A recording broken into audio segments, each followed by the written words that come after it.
Selamat beribadah, selamat berkumpul di dalam Tuhan. Pada kesempatan pagi hari ini, mari kita bersama-sama, kita akan menghampiri Tuhan kita. Tuhan yang luar biasa, Tuhan yang layak untuk kita tinggikan dan kita agungkan. Kita akan sama-sama berdoa bersatu. Segala pujian, hormat, syukur kami naikkan kepadamu Tuhan. Karena Engkau Bapa yang baik, Engkau Tuhan yang layak kami tinggikan dan kami agungkan. Segala pujian, hormat dan kemuliaan hanya bagi-Mu Tuhan. Ini siap kami. Kami akan mempersembahkan tubuh kami sebagai persembahan yang hidup yang berkenan di hadirat-Mu. Tuhan memberkati acara ibadah kami dari awal sampai selesainya. Dimanapun kami berada, kiranya Tuhan memberkati kami. Tuhan memberkati jaringan yang kami pergunakan, alat-alat yang kami pergunakan, kiranya mengurapi dan menguduskan. Dan setiap kami yang hadir di tempat ini, kiranya Tuhan memberkati setiap kami.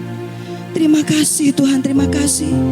Di dalam nama Tuhan kami Yesus Kristus, kami perserahkan seluruh pujian, hormat, syukur kami kepadamu. Dan ibadah kami kiranya dapat memperkenankan hati Tuhan. Di dalam nama Tuhan Yesus kami berdoa, haleluya, amin. Amin.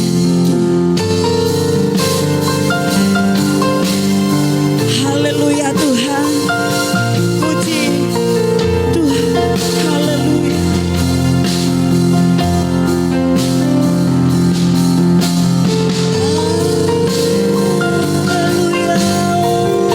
Haleluya.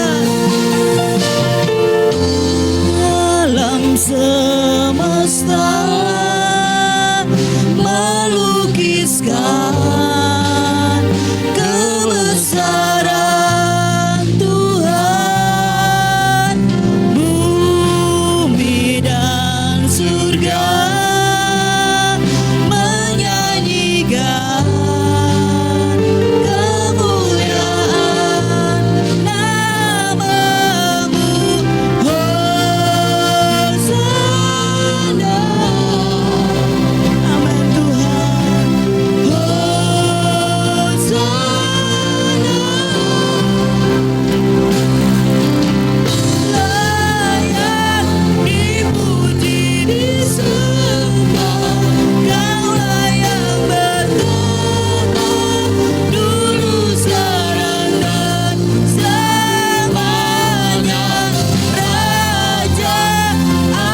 Haleluya. Layak dipuji disembah, Kaulah yang bertata dulu sekarang dan selamanya. Raja atas segala raja, namamu besar dan mulia. Layak dipuji disembah, Kaulah yang bertata dulu sekarang dan selamanya.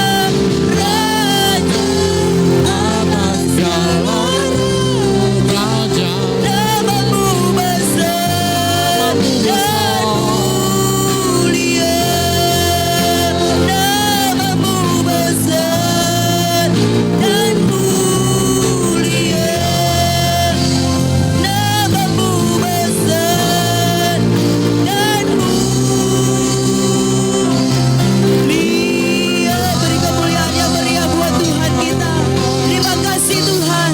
Terima kasih, segala pujian, syukur, hormat hanya untuk kemuliaan namamu Tuhan.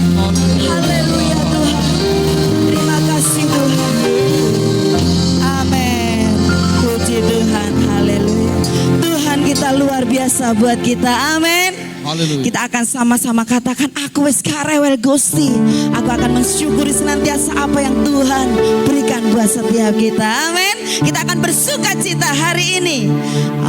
Haleluya. Haleluya.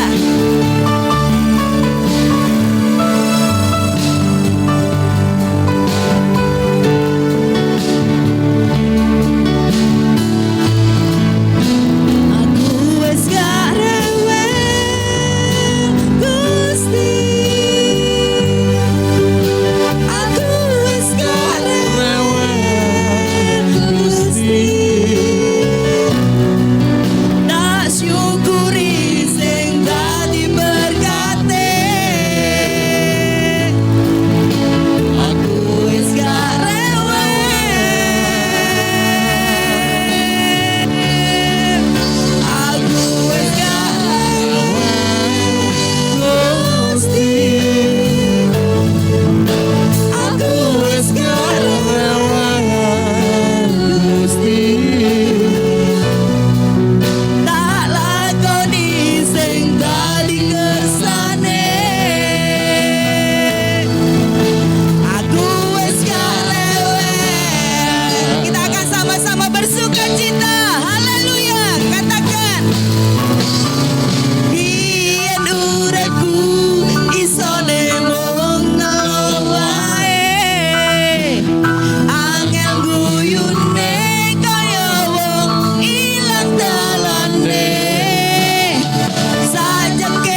Melalui pujian ini kita akan sama-sama mengatakan bahwasanya kita tidak akan rewel lagi.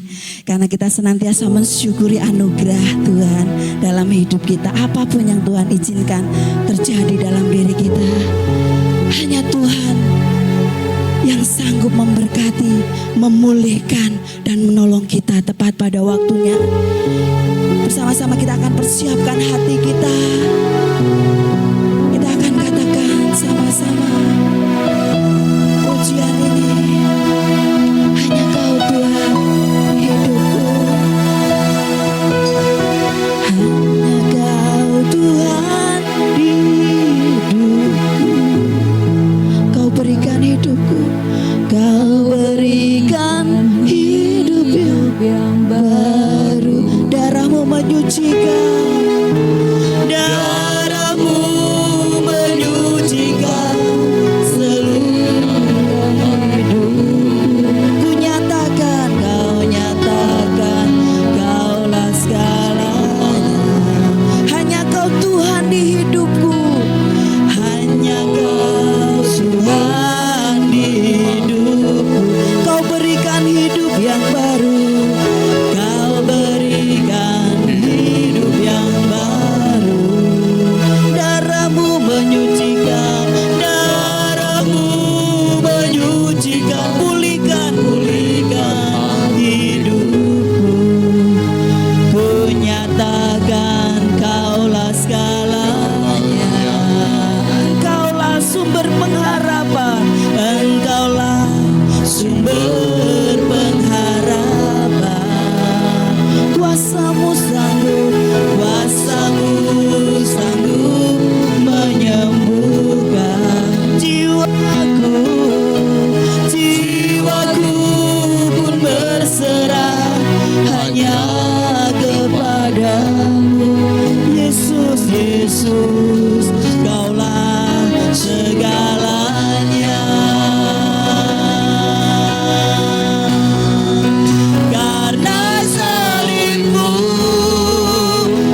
besar buat setiap kami di atas kayu salib.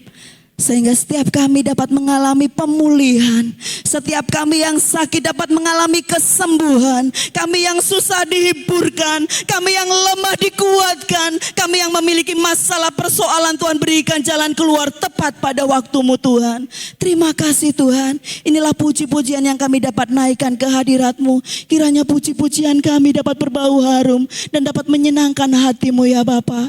Tiba saatnya kami sebentar akan mendengarkan sebagian dari kebenaran firman-Mu. Kiranya pengurapan-Mu Tuhan berikan atas hamba-Mu, atas setiap kami, agar kami dapat mengerti, dapat memahami, dan dapat melakukan firman-Mu dalam hidup kami Tuhan. Kami menyerahkan jalannya pemberitaan firman-Mu, dan nanti perjamuan kudus kiranya Tuhan memberkati setiap kami. Di dalam nama Tuhan kami Yesus Kristus, kami mengucap syukur dan berdoa. Haleluya. Amin. Selamat pagi, saudara-saudara sekalian. Selamat bertemu di dalam kasih Tuhan Yesus Kristus. Hari ini kita masih bersama-sama beribadah secara online karena situasi yang tidak mengizinkan. Tetapi kita bersyukur kita masih bisa beribadah sekalipun secara online.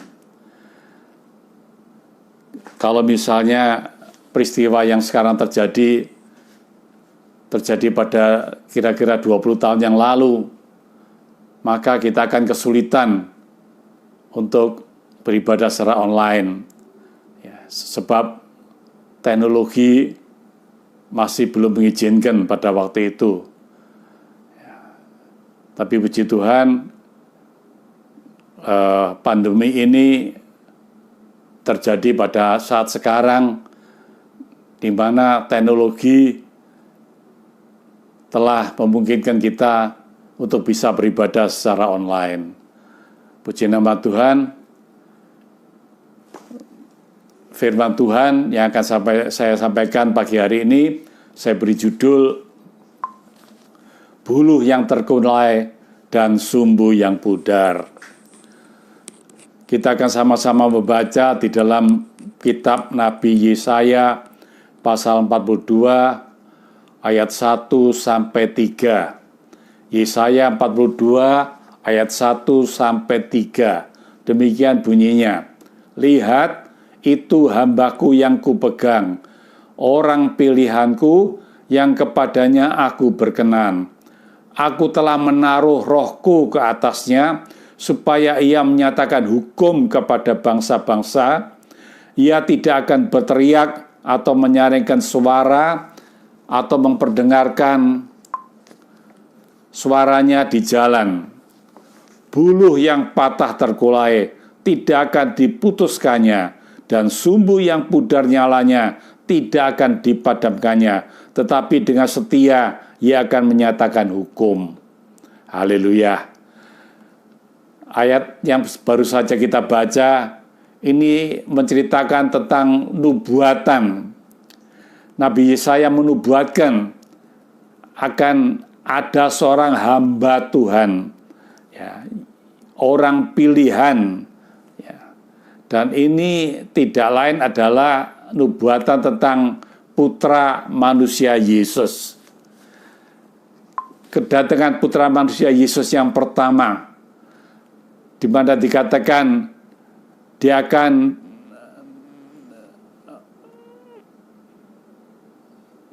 disertai dengan Roh Kudus ke atasnya dan akan melayani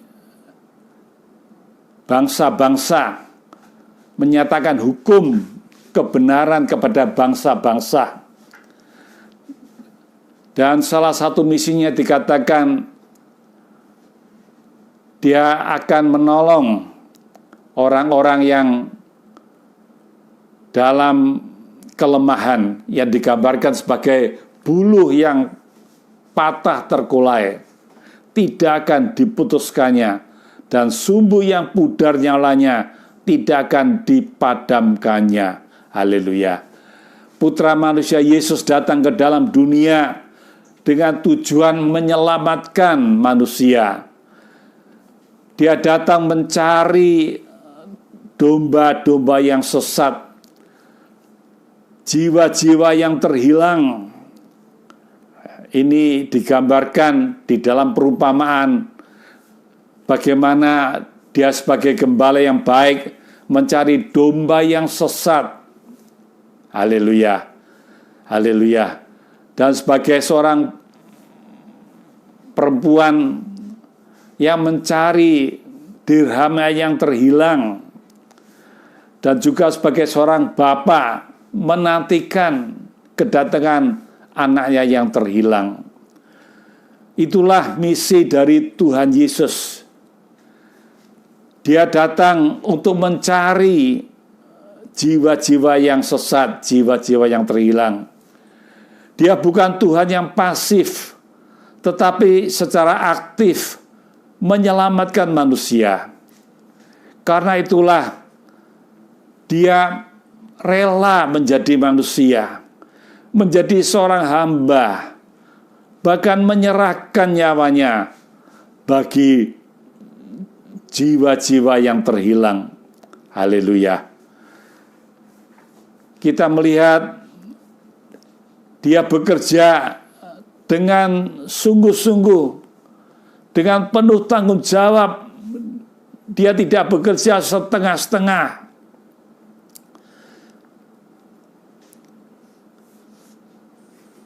Kalau dia sudah memulai suatu pekerjaan yang baik, dia akan menyelesaikan sampai pada kesudahannya. Haleluya. Seperti yang ditulis di dalam surat Filipi pasal 1 ayat ke-6.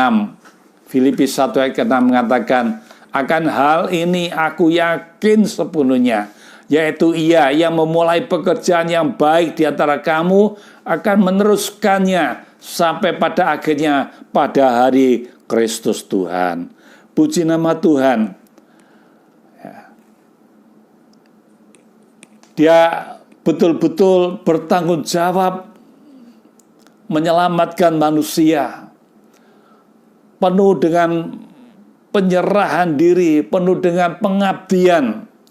Dia bekerja tidak separuh-separuh.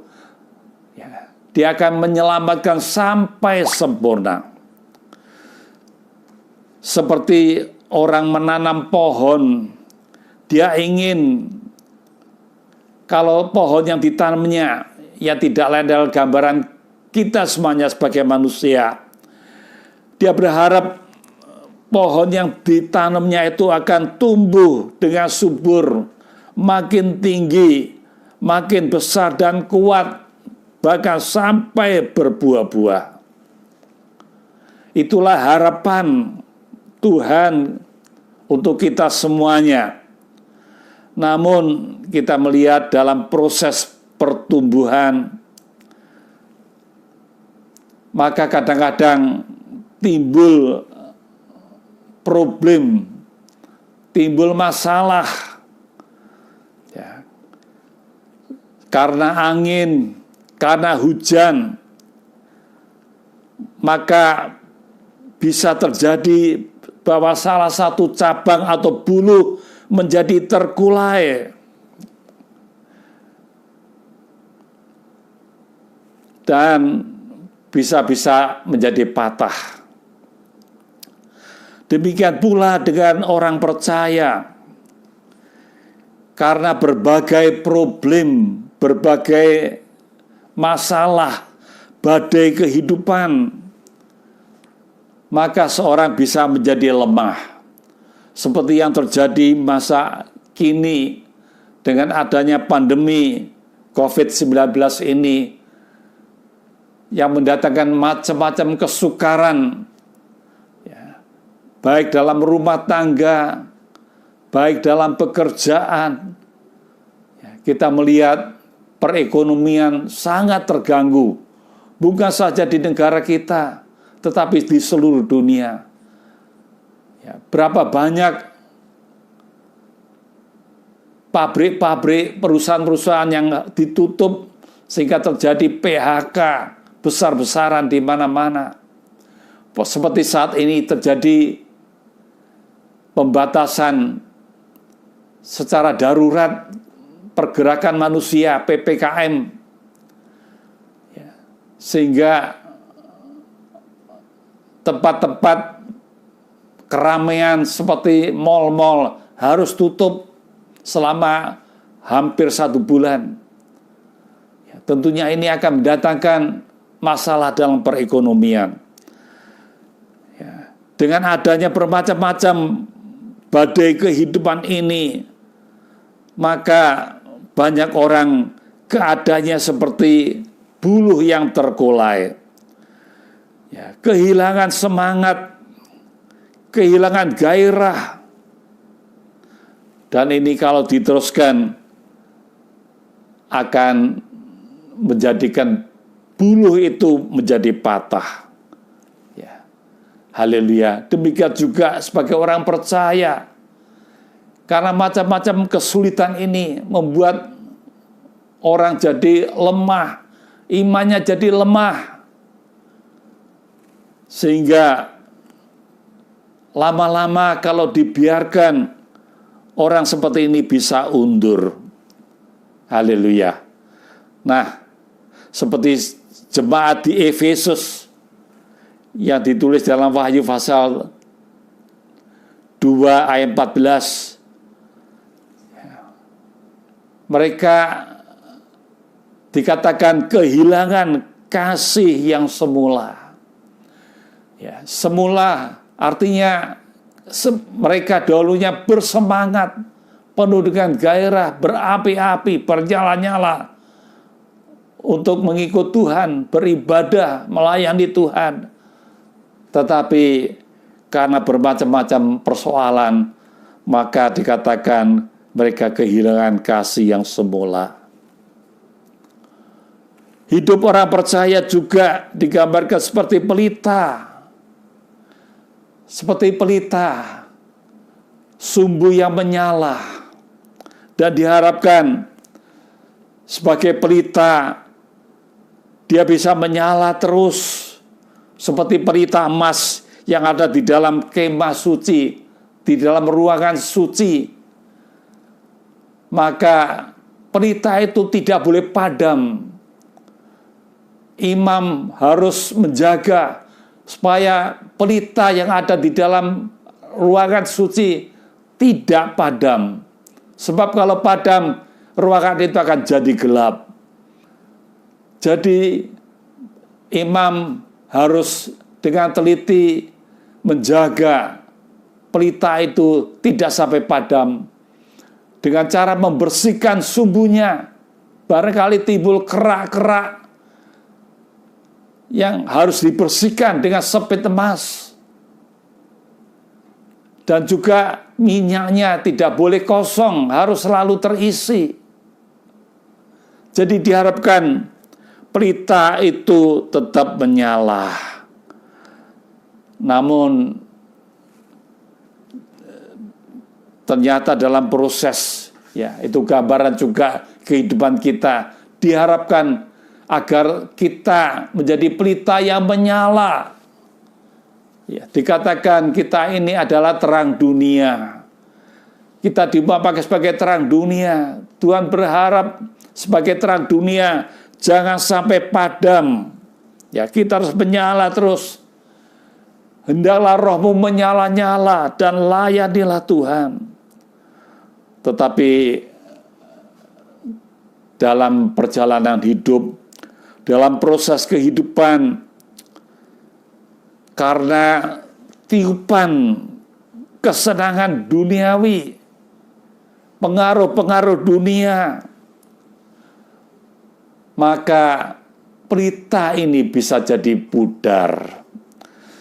Seperti jemaat Laodikia yang dikatakan di dalam Wahyu pasal 3 ayat 15 dan 16.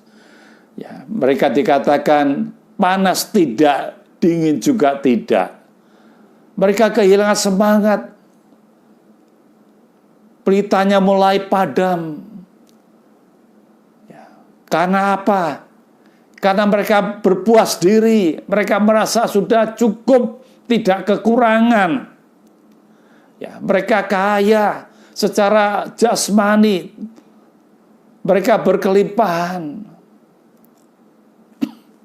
Namun secara rohani mereka dikatakan panas tidak, dingin dan tidak.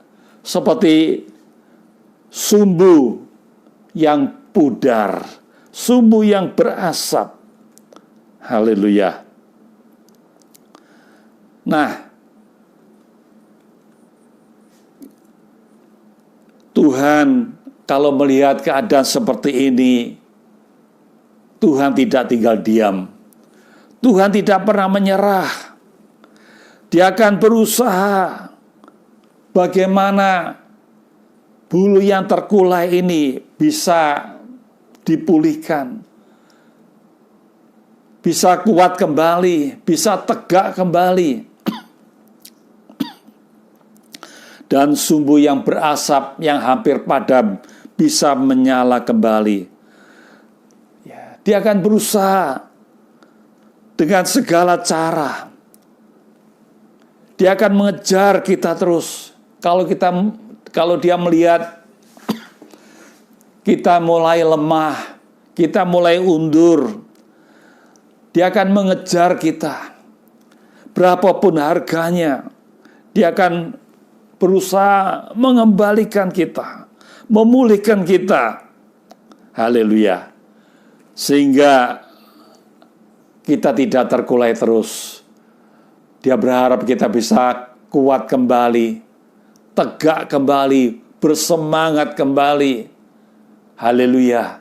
Di dalam mengikut dia dan di dalam melayani dia. Dia ingin kita tetap menyala, berapi-api. Puji nama Tuhan. Haleluya. Dia ingin memulihkan kita, mengembalikan kita pada jalan yang benar. Mengapa demikian, saudara-saudara? Mengapa dia begitu memperhatikan kita?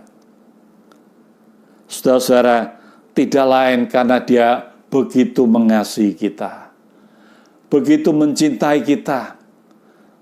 Seperti yang ditulis di dalam Yohanes pasal 3:16, karena begitu besar kasih Allah akan dunia ini, sehingga dikaruniakannya anaknya yang tunggal, supaya barang siapa percaya kepadanya tidak binasa, tapi beroleh hidup yang kekal. Haleluya. Karena dia mengasihi kita, makanya dia tidak mau melepaskan kita. Dia ingin memulihkan kita kembali. Haleluya. Haleluya. Seperti seorang bapa yang mengasihi anaknya, dia akan berusaha. Kalau dia melihat anaknya mulai terjerat bermacam-macam hal-hal yang negatif, seperti mulai terkena atau terjerat narkoba, maka sebagai orang tua yang mengasihi anaknya, dia akan berusaha mati-matian bagaimana bisa melepaskan anaknya dari ikatan narkoba ini. Puji nama Tuhan. Ya, jadi kita melihat mengapa dia tidak membiarkan bulu yang terkulai menjadi patah, sebab dia sangat mengasihi kita. Haleluya. Dan alasan yang lain yang disebut di dalam kitab Nabi Yesaya pasal 43 ayat keempat.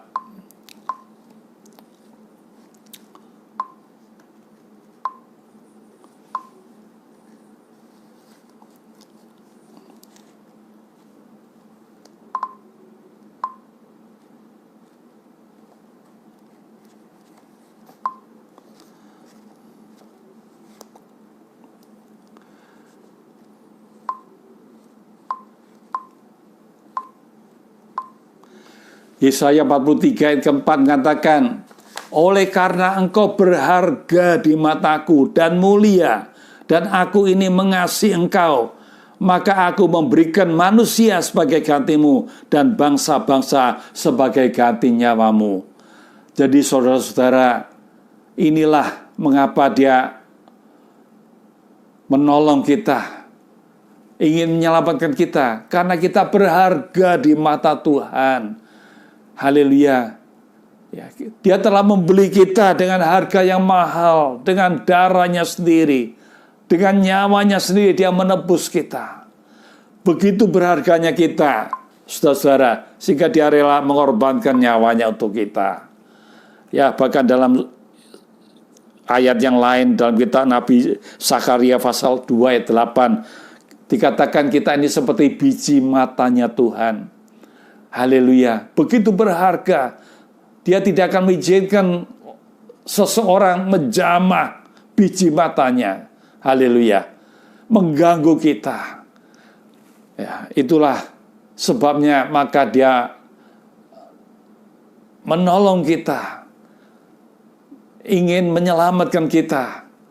Sebab kita berharga di mata Tuhan. Haleluya. Dan sebab selain itu kita ini diciptakan sesuai dengan gambarnya, sesuai dengan teladannya. Kita ini membawa gambar dari Allah. Itu sebabnya Dia mengasihi kita. Dan Dia ingin menyelamatkan kita secara sempurna. Puji nama Tuhan. Saudara-saudara, saya ingin mengajak saudara pagi hari ini melihat satu contoh dari seorang tokoh dalam Perjanjian Lama. Tokoh ini sebenarnya kurang terkenal, ataupun kalau dikenal, orang mengenal dia sebagai tokoh yang negatif. Ya, tokoh ini adalah Gehazi. Gehazi. Ya, Gehazi adalah bujang atau pelayan dari Nabi Elisa. Jadi dialah pelayan pribadi Nabi Elisa. Ya. Saudara-saudara, kita tahu Nabi Elisa ini seorang nabi yang luar biasa. Dipakai Tuhan luar biasa. Ya. Seorang nabi yang penuh dengan mujizat, disertai dengan mujizat-mujizat. Ya. Bahkan mujizat yang diadakan Elisa lebih banyak daripada Nabi Elia. Ya. Bahkan jumlahnya 2 kali daripada yang nubuat dari mujizat yang diadakan oleh Nabi Elia. Jadi kita melihat Gehazi ini sebenarnya mendapat kesempatan yang luar biasa, kesempatan yang istimewa. Dia boleh menjadi seorang pelayan, bujang, seorang hamba dari seorang nabi yang besar, nabi yang dipakai Tuhan luar biasa. Ya.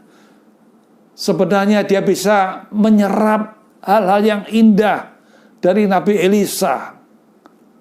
Ya, seperti Elisa sendiri dahulu adalah pelayan dari Nabi Elia. Ya. Kita melihat Elisa begitu setia kepada Elia, sehingga akhirnya dia mendapat 2 bagian roh dari Elia. Luar biasa. Haleluya. Maka sesungguhnya Gehazi sebagai pelayan Nabi Elisa, dia juga punya kesempatan yang sama. Ya, seperti Elisa bisa menjadi penerus dari Elia, Nabi Elia. Maka seharusnya Gehazi bisa menjadi penerus dari Nabi Elisa. Ya, tapi sayang kita melihat Gehazi seperti tadi dikatakan seperti buluh yang diharapkan bisa kuat, tegak, tumbuh terus sampai bisa berbunga-bunga dan berbuah-buah. Tapi sayang akhirnya terkulai di tengah jalan. Ya. Kita lihat di dalam kitab 2 Raja-Raja. Ya, kita akan melihat riwayat dari Gehazi ini. Ya, kita baca di dalam 2 Raja-Raja pasal 4 ayat 8 sampai 17. Kitab 2 Raja-Raja pasal 4 ayat 8 sampai 17. Ya, kita baca demikian bunyinya. Pada suatu hari Elisa pergi ke Sunem. Di sana tinggal seorang perempuan kaya yang mengundang dia makan. Dan seberapa kali ia dalam perjalanan, singgahlah ia ke sana untuk makan. Berkatalah perempuan itu kepada suaminya, sesungguhnya aku sudah tahu bahwa orang yang selalu datang kepada kita itu adalah abdi Allah yang kudus. Baiklah kita membuat sebuah kamar atas yang kecil yang berdinding batu, dan baiklah kita menaruh di sana baginya sebuah tempat tidur, sebuah meja, sebuah kursi, dan sebuah kandil. Maka apabila ia datang kepada kita, ia boleh masuk ke sana. Pada suatu hari datanglah ia ke sana, lalu masuklah ia ke kamar atas itu dan tidur di situ. Kemudian berkatalah ia kepada Gehazi bujangnya, panggillah perempuan Sunem itu. Lalu dipanggilnyalah perempuan itu dan dia berdiri di depan Gehazi. Elisa telah berkata kepada Gehazi, cobalah katakan kepadanya, sesungguhnya engkau telah sangat bersusah-susah seperti ini untuk kami. Apakah yang dapat ku berbuat bagimu? Adakah yang dapat ku bicarakan tentang engkau kepada raja atau kepada tentara? Jawab perempuan itu, aku ini tinggal di tengah-tengah kaumku. Kemudian berkatalah Elisa, apakah yang dapat ku perbuat baginya? Jawab Gehazi, ia tidak mempunyai anak dan suaminya sudah tua. Lalu berkatalah Elisa, panggillah dia. Dan sesudah dipanggilnya, berdirilah perempuan itu di pintu. Berkatalah Elisa, pada waktu seperti ini juga tahun depan engkau ini akan menggendong seorang anak laki-laki. Saudara-saudara, kita melihat di sini ketika Elisa tinggal di rumah perempuan Sunem itu, maka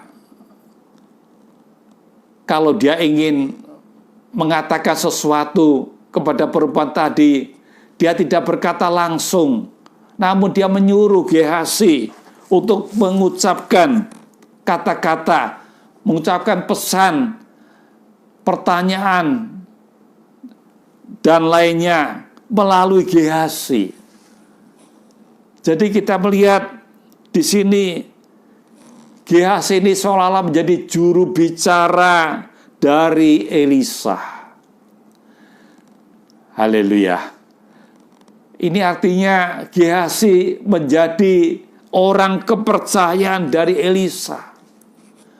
Seperti halnya kita melihat misalnya contohnya seorang presiden biasanya mempunyai seorang juru bicara. Haleluya.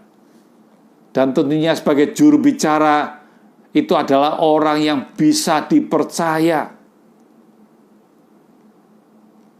Nah, itulah Gehazi. Ya, Gehazi ini menjadi juru bicara pribadi dari Elisa. Menjadi kepercayaan dari Elisa. Nah, selain itu kita melihat ketika satu hari terjadi peristiwa, ya, anak perempuan Sunem ini meninggal. Ya, sedangkan anak ini dulunya diperoleh melalui janji dari Nabi Elisa. Ya, tadi kita baca Nabi Elisa tadi berkata, tahun depan engkau akan menggendong seorang anak, dan betul itu terjadi. Apa jadi setelah anak ini jadi besar, mungkin umur belasan tahun, tiba-tiba anak ini mengalami musibah. Tahu-tahu kepalanya sakit mendadak, dan akhirnya anak ini meninggal. Nah, lalu perempuan ini mendatangi Nabi Elisa, minta pertolongan.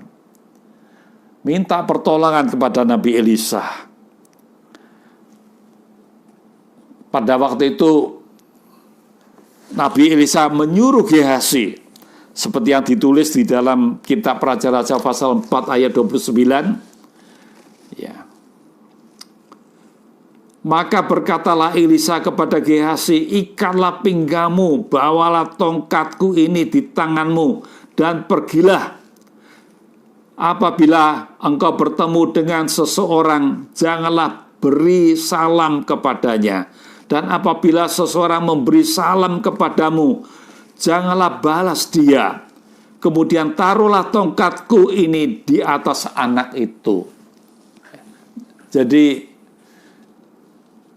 Elisa memberi Gehazi seolah-olah diberi kuasa, ya, untuk menolong anak dari perempuan Sunem ini yang sudah meninggal dengan cara menaruh tongkat Elisa ke atas anak yang mati tadi.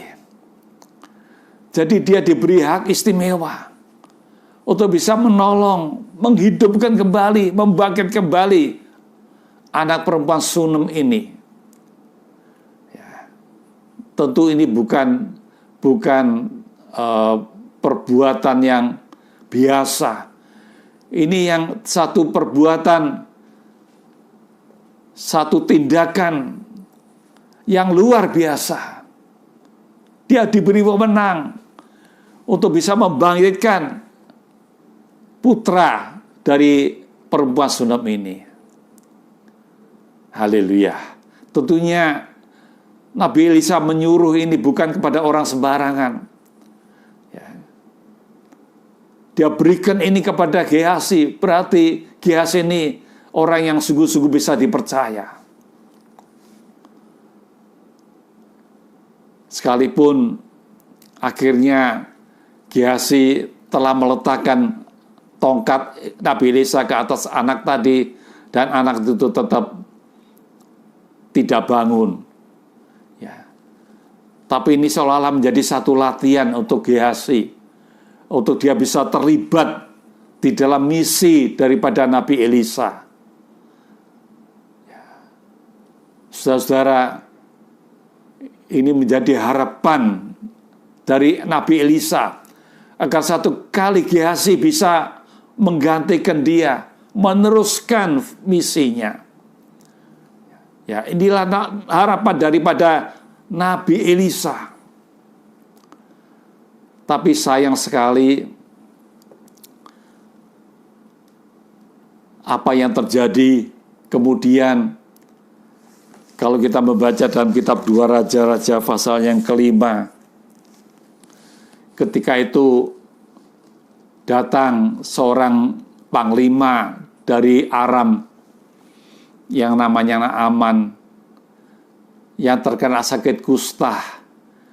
Dia datang kepada Nabi Elisa, mohon pertolongan supaya disembuhkan.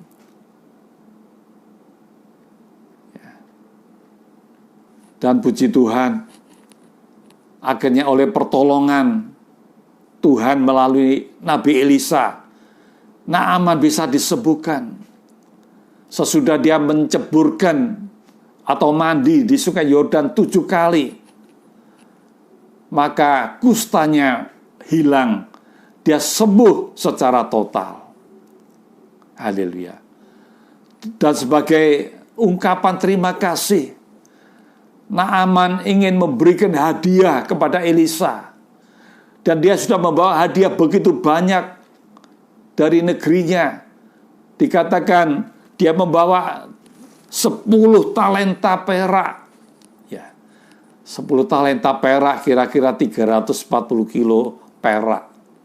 Ya, cukup besar, cukup banyak. Ya, kemudian dikatakan 6.000 sikal emas. 6.000 sikal emas. Itu juga satu jumlah yang besar.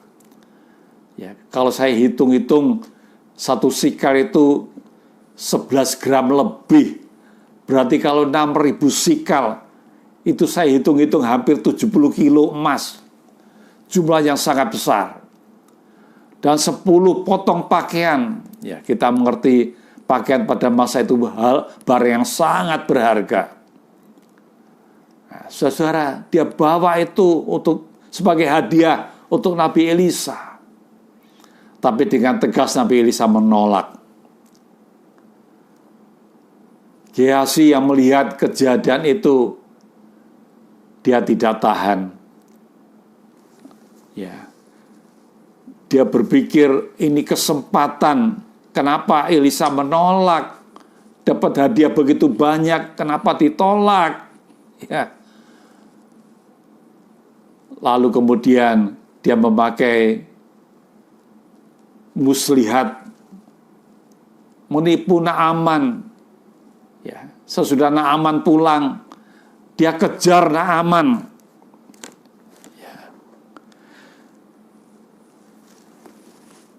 Lalu dia berkata kepada Naaman,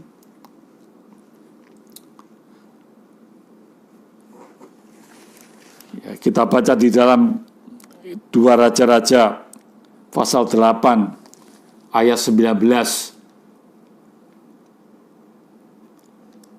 Setelah Naaman berjalan tidak berapa jauh daripadanya, berpikirlah Gehazi bujang Elisa abdi Allah, sesungguhnya tuanku terlalu menyegani Naaman orang Aram ini dengan tidak menerima persembahan yang dibawanya. Demi Tuhan yang hidup, sesungguhnya aku akan berlari mengejar dia dan akan menerima sesuatu daripadanya.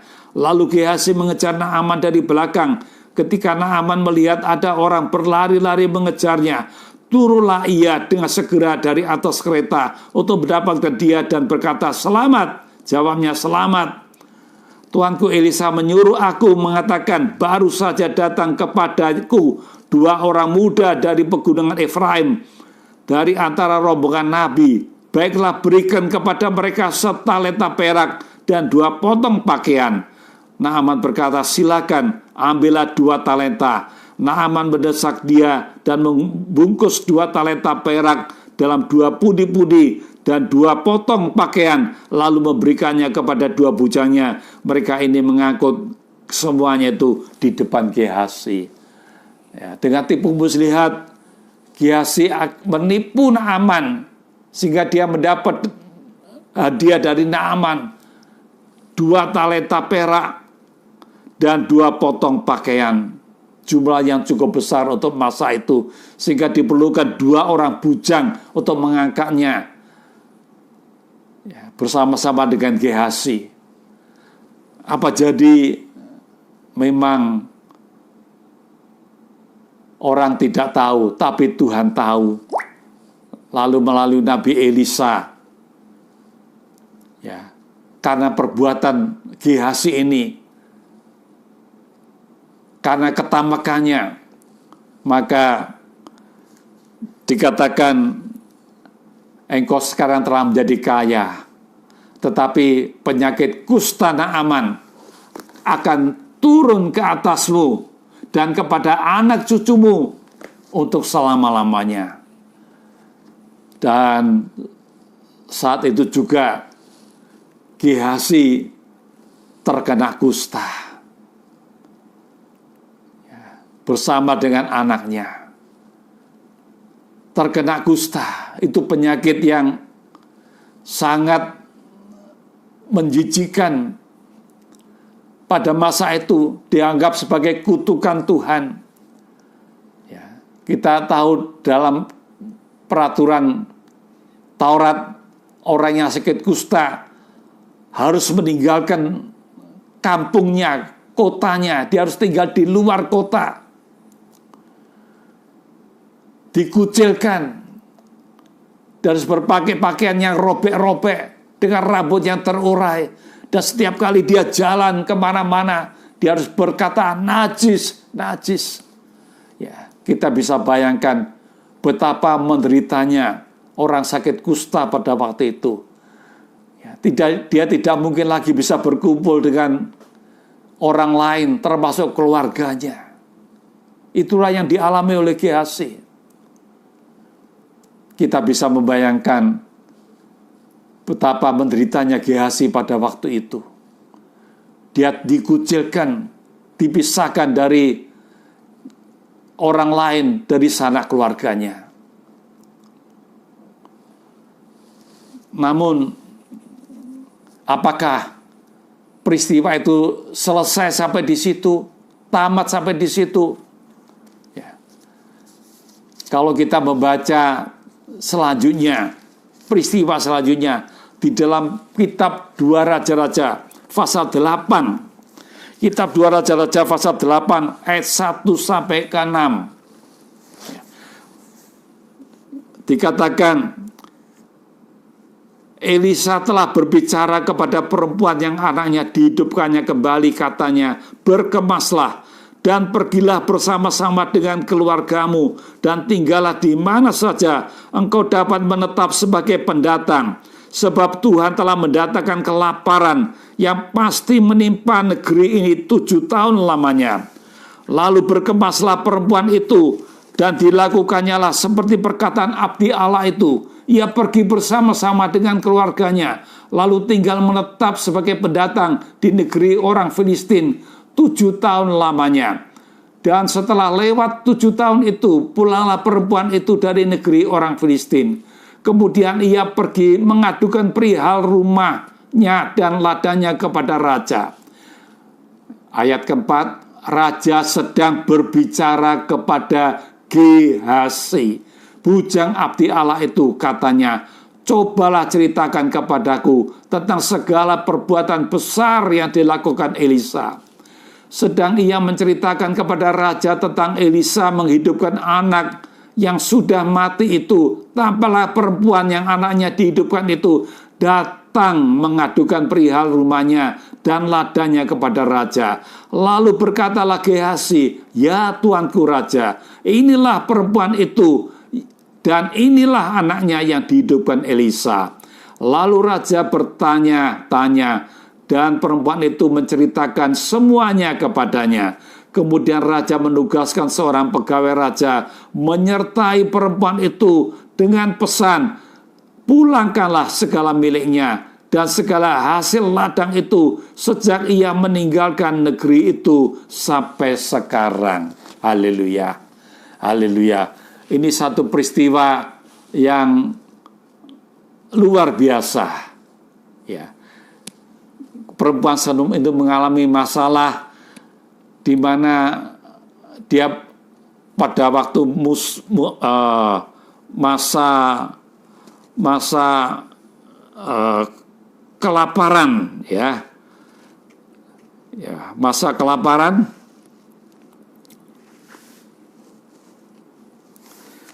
dia disuruh pindah oleh Nabi Elisa keluar daerah dan dikatakan lewat 7 tahun, ya, dia kembali ke rumahnya, ke kampung halamannya. Ternyata tanahnya, ladangnya telah diambil orang lain. Ya, itu sebabnya dia datang kepada raja mengadukan masalahnya kepada raja. Dan yang luar biasa, kebetulan pada waktu itu raja sedang bercakap-cakap dengan Gehazi. Ya, dan raja bertanya-tanya kepada Gehazi tentang perbuatan-perbuatan ajaib yang dilakukan oleh Elisa. Dan kebetulan Gehazi sedang menceritakan bagaimana Elisa menghidupkan kembali anak dari seorang perempuan Sunam. Nah, yang saya ingin kita memperhatikan di sini, pada waktu itu Gehazi sedang berbicara dengan raja. Padahal sebelumnya kita membaca, ya, Gehazi kena kusta. Ya, otomatis dia tidak mungkin bisa bertemu dengan orang lain, apalagi ketemu dengan raja. Tidak mungkin. Nah, jadi kalau di sini kita membaca Gehazi bisa bertemu dengan raja, itu hal yang luar biasa. Ya. Saya bisa mengambil kesimpulan bahwa Gehazi pada waktu itu sudah sembuh dari kustanya. Kalau dia masih sakit kusta, tidak mungkin dia bisa bertemu dengan raja. Dia pasti sudah sembuh dari sakit kustanya. Nah, yang menjadi pertanyaan di sini, bagaimana dia bisa sembuh dari kustanya? Haleluya. Ada satu hal yang menarik, ya. Peristiwa Gehazi kena kusta itu di 2 Raja-Raja pasal 4. Dan dia bisa bertemu raja di dalam kitab 2 Raja-Raja pasal 8. Nah, kalau kita membaca di antara itu, antara pasal 5, pasal 6 dan 7 dari kitab 2 Raja-Raja, itu terjadi peristiwa di mana pada waktu itu Israel, kerajaan Israel dikepung, ya, khususnya Samaria, ibu kota Israel dikepung oleh Ben-Hadad Raja Aram selama beberapa waktu, sehingga terjadi kelaparan hebat di Samaria. Ya, sampai harga kepala keledai begitu mahal, padahal keledai itu binatang haram untuk dimakan. Ya, tapi waktu itu harganya sangat mahal. Ya, termasuk juga dikatakan tai merpati, sesungguhnya itu nama rumput-rumputan. Juga harganya begitu mahal. Ya. Harga gandum, harga jelai apalagi. Ya. Bahkan kelaparan begitu mengerikan. Sampai akhirnya ada 2 orang wanita yang janjian makan anaknya sendiri. Gantian. Hari ini makan anak yang satu, besok makan yang lain. Ternyata sesudah hari kedua, yang perempuan kedua tidak mau memberikan anaknya. Sehingga mereka, si ibu yang anaknya sudah dimakan, protes, ya, protes mengadukan masalahnya kepada raja, ya, sehingga raja begitu marah, ya, kepada Nabi Elisa. Ya, saya kurang tahu kenapa kok Elisa jadi kesasaran, ya, kemarahan dari bahaya kelaparan tadi. Ya, tapi Elisa pada waktu itu menubuatkan besok pagi harga sesukat tepung terbaik akan berharga sesikal. Ya, sesukat tepung terbaik harganya 1 sikal dan 2 sukat jelai akan berharga sesikal di pintu gerbang Samaria. Nah, pada waktu itu dia ditertawakan, ya, Nabi Elisa ditertawakan, ya, apalagi oleh seorang perwira yang menjadi ajudan raja. Ya, dikatakan sekalipun Tuhan membuka tingkap-tingkap langit, masakan hal itu mungkin terjadi. Nabi Elisa berkata, engkau akan melihat, matamu sendiri akan melihat peristiwa itu, tapi engkau tidak akan makan, engkau tidak akan mengalami. Ya. Saudara-saudara, kalau kita baca selanjutnya apa yang terjadi, malam itu Tuhan kirimkan suara yang menakutkan di perkemahan orang Aram, ya, bunyi kereta, bunyi kuda, bunyi tentara yang besar, ya, sehingga membuat orang Aram ketakutan. Ya, karena mereka berpikir orang Israel memanggil bala bantuan tentara yang besar untuk menyelamatkan mereka. Ya, karena begitu ketakutan orang-orang Aram, tentara Aram ini melarikan diri pontang-panting, ya, sampai mereka kembali ke negerinya. Ya. Nah, kebetulan pada waktu itu ada 4 orang sakit kusta, ya, yang ada di depan pintu gerbang Samaria. Mereka juga kelaparan. Ya. Waktu itu mereka rundingan apa yang harus mereka perbuat, ya, kemana mereka harus pergi. Ya. Mereka berpikir kalau mereka masuk kota Samaria percuma. Di situ kelaparan, mereka juga tidak akan dapat makanan. Ya, untung-untungan kita akan ke perkemahan orang Aram. Ya.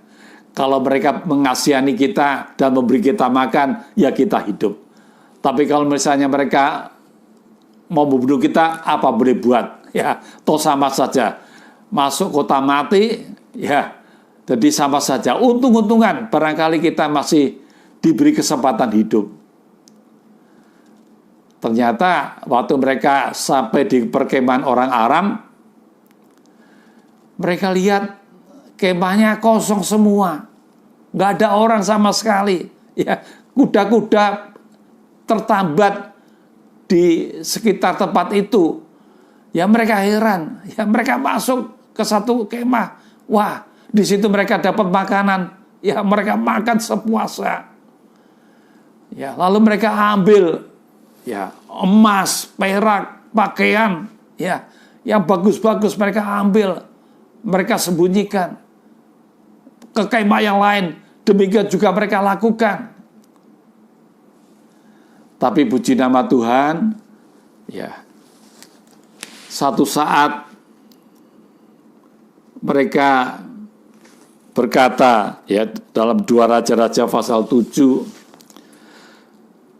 ayat 8 dan 9, ya, pasal 7 ayat 8 dan 9, ya, mereka sadar, ya, mereka tidak boleh egois, ya, hanya untuk kepentingan sendiri, padahal orang Samaria sedang dalam kelaparan, ya.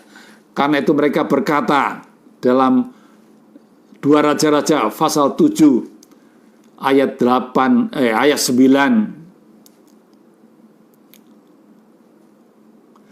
dan 10.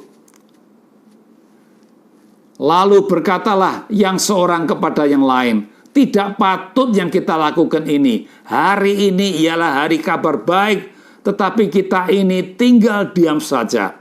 Apabila kita menanti sampai terang pagi, maka hukuman akan menimpa kita. Jadi sekarang marilah kita pergi menghadap untuk memberitahukan hal itu ke istana raja. Mereka pergi lalu berseru kepada penunggu pintu gerbang kota dan menceritakan kepada orang-orang itu, katanya, kami sudah masuk ke tempat perkemahan orang Aram dan ternyata tidak ada orang di sana dan tidak ada suara manusia kedengaran. Hanya ada kuda dan keledai tertambat dan kemah-kemah ditinggalkan dengan begitu saja. Nah, saudara, mereka akhirnya membuat laporan kepada penunggu pintu gerbang Samaria bahwa perkemahan orang Aram kosong, tidak ada orangnya. Nah, sesudah itu kita membaca, maka seluruh orang Samaria keluar berbondong-bondong menjarah perkemahan orang Aram. Saudara-saudara, yang ingin saya saudara-saudara memperhatikan, siapakah 4 orang kusta ini? Memang tidak disebutkan siapa mereka, siapa namanya. Namun kita melihat dalam peristiwa ini, orang kusta ini, 4 orang kusta ini telah berjasa besar. Mereka telah membawa berita baik kepada orang Samaria, orang Israel yang sedang dikepung pada waktu itu, membawa berita baik, ya, sehingga orang Israel yang ada di Samaria terbebas dari kelaparan. Mereka bisa makan puas sepuas-puasnya, bahkan bisa menjarah harta benda orang Aram. Saudara-saudara, saya yakin peristiwa ini pasti sampai juga kepada telinga raja. Haleluya, haleluya. Mereka telah berjasa besar, dan bukan saja di hadapan manusia, tapi juga di hadapan Tuhan. Ini dugaan saya, saudara-saudara, dugaan saya, bahwa 4 orang sakit kusta ini tidak lain adalah Gehazi dan anak-anaknya. Ya, sekalipun ini tidak ditulis di dalam Alkitab, saudara, tapi saya menduga, ya, bahwa mereka ini adalah Gehazi dan anak-anaknya. Sehingga sesudah peristiwa itu mereka mendapat kesembuhan. Tuhan menyembuhkan mereka. Sebab mereka telah menyatakan bahwa mereka berubah. Kalau dulu Gehazi begitu tamak, ya, menipu Naaman untuk bisa mendapatkan harta benda Naaman. Tapi sekarang melalui peristiwa pengepungan orang Aram atas Samaria, kita melihat mereka sudah berubah. Mereka tidak lagi tamak, ya, tapi mereka mau berbagi kepada orang lain, tidak menguasai sendiri harta benda dari orang-orang Aram, tapi mereka berbagi dengan orang-orang Samaria. Ya. Kemungkinan sesudah peristiwa ini Tuhan melihat perubahan dari Gehazi yang dulunya terkulai, ya, seperti bulu terkulai. Tapi sekarang dia bertobat, dia kembali pada jalan yang benar, sehingga dia dipulihkan. Ya, dia mendapat kesehatan tubuhnya kembali. Ya, kustanya sembuh. Sebab itulah pada pasal ke-8 dia bisa menghadap raja. Ya. Puji nama Tuhan. Saudara-saudara, ini satu peristiwa, satu contoh untuk kita semuanya. Bagaimana Tuhan memulihkan keadaan orang seperti bulu yang terkulai, sebagai sumbu yang pudar, tapi Tuhan mengembalikan mereka. Bulu yang terkulai ditegakkan kembali, sumbu yang pudar dinyalakan kembali. Haleluya, haleluya. Saudara-saudara, Tuhan juga tidak ingin kita terhilang, kita terkulai dan patah, tapi Tuhan ingin memulihkan kita. Puji nama Tuhan, haleluya, haleluya. Saudara, kita baca di dalam 2 Petrus pasal 3 ayat 9. 2 Petrus pasal 3 ayat 9. Tuhan tidak lalai menepati janjinya. Sekalipun ada orang yang menganggapnya sebagai kelalaian, tetapi ia sabar terhadap kamu, karena ia menghendaki supaya jangan ada yang binasa, melainkan supaya semua orang berbalik dan bertobat. Puji nama Tuhan, saudara. Tuhan ingin kita tidak binasa, ya. Jangan ada orang binasa, saudara. Haleluya. Sekalipun dia pernah jatuh, pernah terkulai, pernah undur, tapi Tuhan berharap kita kembali pada jalan yang benar.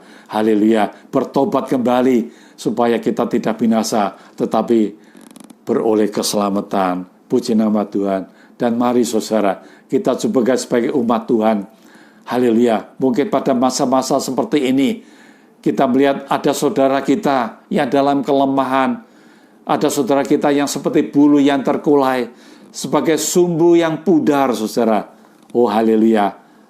Mari saudara, kita mau saudara menjadi teman sekerja dari Tuhan. Haleluya. Haleluya. Saudara, kita menjadi kepanjangan dari tangan Tuhan, menjadi alatnya Tuhan. Kita juga mau memberikan menjadi alatnya untuk memberikan semangat kepada mereka yang sedang terkulai, kepada mereka yang sumbunya sedang pudar. Seperti yang ditulis dalam kitab Nabi Yesaya pasal 50 ayat keempat. Yesaya 50 ayat keempat mengatakan, Tuhan Allah telah memberikan kepadaku lidah seorang murid, supaya dengan perkataan aku dapat memberi semangat baru kepada orang yang letih lesu. Setiap pagi ia mempertajam pendengaranku untuk mendengar seperti seorang murid. Haleluya, haleluya. Mari saudara, ya kita mau menjadi alatnya Tuhan, membawa misi dari Tuhan. Haleluya, menolong jiwa-jiwa yang dalam kelemahan, orang-orang yang sedang terkulai, orang-orang yang sumbunya sedang pudar, saudara. Kita memberikan semangat untuk mereka. Puji nama Tuhan.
Berjamuan untuk maju ke depan membagikan berjamuan.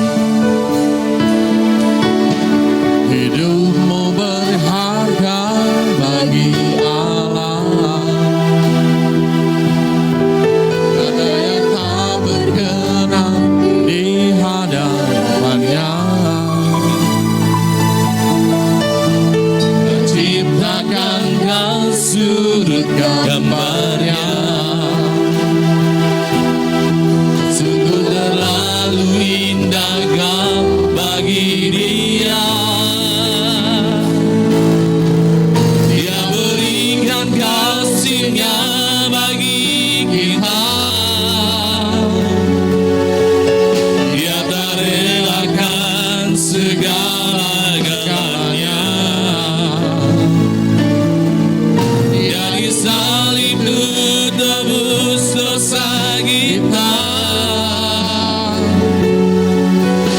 karena hidupmu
Biar kebenaran firman Tuhan menjadi perenungan buat setiap kita, supaya kita tinggal tetap di dalam Tuhan.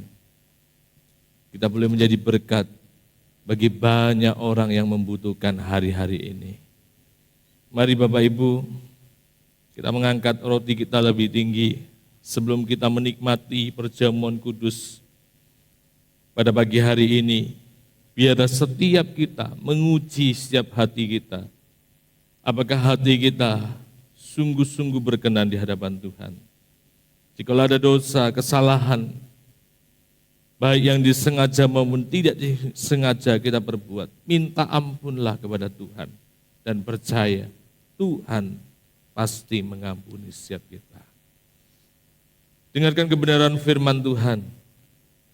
Sebab apa yang telah kuteruskan kepadamu telah aku terima dari Tuhan, yaitu bahwa Tuhan Yesus pada malam waktu ia diserahkan mengambil roti, dan sesudah itu ia mengucap syukur atasnya.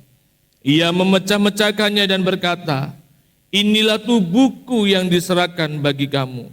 Perbuatlah ini menjadi peringatan akan aku. Bukankah roti yang kita pegang saat ini itu merupakan persekutuan di dalam tubuh Kristus?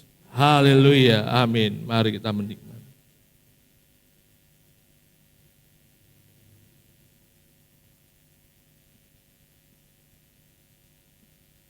Haleluya, haleluya, haleluya. Haleluya, Yesus, terima kasih. Kita angkat cawan lebih tinggi dari kepala kita dan dengarkan kebenaran firman Tuhan. Demikian juga ia mengambil cawan sesudah makan lalu berkata, cawan ini adalah perjanjian baru yang dimeteraikan oleh darahku. Perbuatlah ini setiap kali kamu meminumnya menjadi peringatan akan aku. Bukankah cawan anggur yang kita pegang saat ini? Ini merupakan persekutuan di dalam darah Kristus. Haleluya, terima kasih Tuhan. Haleluya, mari mengucap syukur. Haleluya, haleluya, haleluya. Haleluya, haleluya, haleluya Tuhan. Terima kasih Tuhan, terima kasih Tuhan. Terima kasih Tuhan, terima kasih, terima kasih. Kami bersyukur, kami bersyukur. Haleluya, haleluya. Sungguh kami bersyukur Tuhan. Di hari-hari ini kami tetap Tuhan izinkan berdiri di hadapan Tuhan. Kami tetap dapat memuji, memuliakan Tuhan, menyembah Tuhan. Ini adalah kemurahan, kasih karunia Tuhan dalam hidup kami. Kami bersyukur buat pagi hari ini Tuhan. Kami boleh bersekutu di dalam tubuh dan darah Tuhan. Kami percaya di dalam persekutuan dengan tubuh dan darah Tuhan ada kuasa pengorbanan Tuhan. Ada kuasa yang mengalir dalam hidup kami. Sehingga kami percaya kami yang sudah dibeli dengan darah-Mu yang kudus, kami yang sudah ditebus dengan pengorbanan-Mu di atas kayu salib, hidup kami ada di dalam tangan Tuhan. Kami berkata kami miliknya Tuhan. Biar kehendak Tuhan terjadi atas hidup kami. Hamba-Mu berdoa buat jemaat Tuhan, supaya di hari-hari ini mereka semakin melekat dengan Tuhan, semakin berpegang teguh erat hanya kepada Tuhan. Lindungi, jagai, tutup bungkus dengan darah-Mu yang kudus. Dijauhkan dari wabah COVID-19. Dipelihara di dalam kasih dan kemurahan Tuhan. Apa yang mereka kerjakan hari-hari itu Tuhan buat berhasil. Kemanapun mereka melangkah Tuhan menyertai, menjagai. Dan biarlah kebahagiaan, sukacita, damai sejahtera menjadi bagian buat umat Tuhan. Dan biar setiap kami sudah mendengarkan kebenaran firman Tuhan, kami semakin dikuatkan oleh kebenaran itu. Dan kami hidup di dalam kebenaran Tuhan. Kami mau jalani hari-hari ke depan bersama dengan Tuhan. Bersama dengan Tuhan kami percaya kami melakukan perkara-perkara besar. Bersama dengan Tuhan kami boleh Tuhan menjadi saksi terang bagi orang-orang di sekitar kami. Kami berdoa buat bangsa negara kami, biar belas kasihan Tuhan turun atas bangsa negara kami, supaya dipulihkan, disembuhkan di dalam nama Yesus. Kami berdoa buat kota kami, biar perlindungan, penyertaan, penjagaan Tuhan atas kota kami.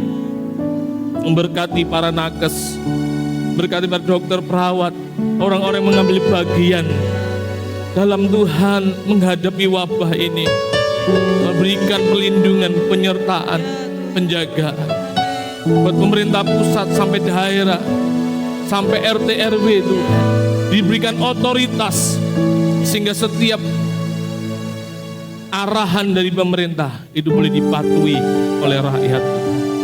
Terima kasih Tuhan, terima kasih.